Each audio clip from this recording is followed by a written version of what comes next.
I can get it all up. Okay, so I got the basic nose in. I haven't finished my nose. I don't want to put the nostrils in yet because, as you can tell, things get smushed. Now, what you got to do every now and then is pay attention to the goobers on your fingers and get it. I like using a napkin. I like using cloth, like an old t-shirt, to get rid of this because paper towels just get in the way. All right, so I'm leaving this nose. It's not done yet, but I blended it in. And now when I push in my eye, I want to be aware of the fact that I'm making a cheekbone. Woohoo, look at that. And I'm going to go like that. And I don't want the eyes to go, they're going down too much, so I want to bring them up by just moving them. There. So one of the most important things is when you're making art, be aware of if you're doing this, what's going on with that. Okay. And let's get rid of some goobers. Oh, he's got a little dent there. Keeping your tools clean is important, and you just wipe it on your sponge. I want to get rid of that dent there. I like the idea of not having a front full. I want a smirk. I like the idea of a smirk. So we'll see. It may not be a smirk. It may end up being something else. Now here's the bridge of his nose. Here's his eyebrows. Take the time to get in behind here and push out the forehead. You really shouldn't need to add clay. Just push it out. All right, that's good enough. See the side view of the face? Take the time. If you see goobers, get rid of them. So you got cheekbones in there. That really helps sculpt in the face. All right. Now I'm going to make eyes. And you want to make some eyeballs that are the same size, so don't add them until you've got 2 eyeballs that you like. And what I like to do is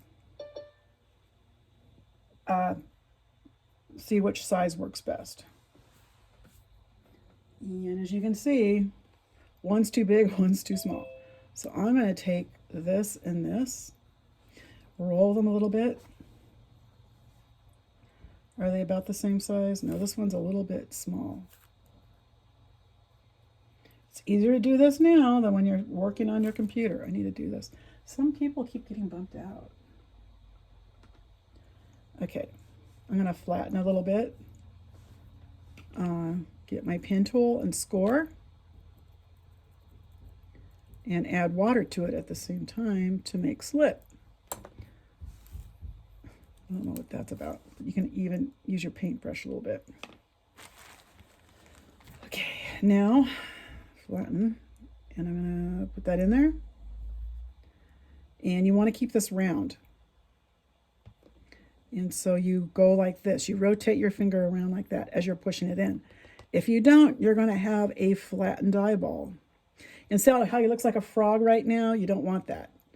You want the eyes to be lower than the eyebrow.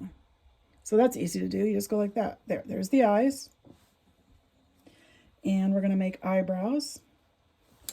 Eyelids, excuse me. And so what I'm going to do is roll a coil out. And I like to use my sponge. And split it in half. Put the thinner side in the inside part of your eye.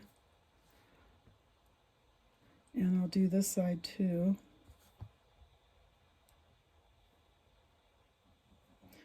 And I'm going to add a little bit of water. I didn't do the other side because I didn't think I really needed it, but this side does. And make sure so you can have a choice of having it go straight down. I don't know. Depends on what kind of expression you want. I'm going to leave it kind of like that. And then what you want to do is once you put that on there, you got to blend this part. So it stays. And so once again, now if you haven't gotten any additional modeling tools, now would be a time to go to Michael's and get some, because get a coupon. If not, just make do with what you got.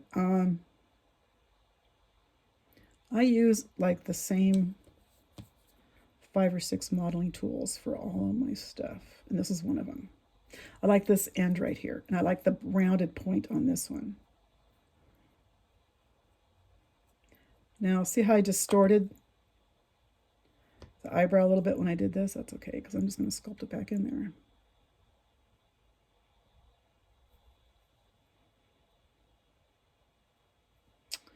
All right, so I'm going to stop this because I have to stop about every 5-7 minutes, something like that, because it's just too big a file.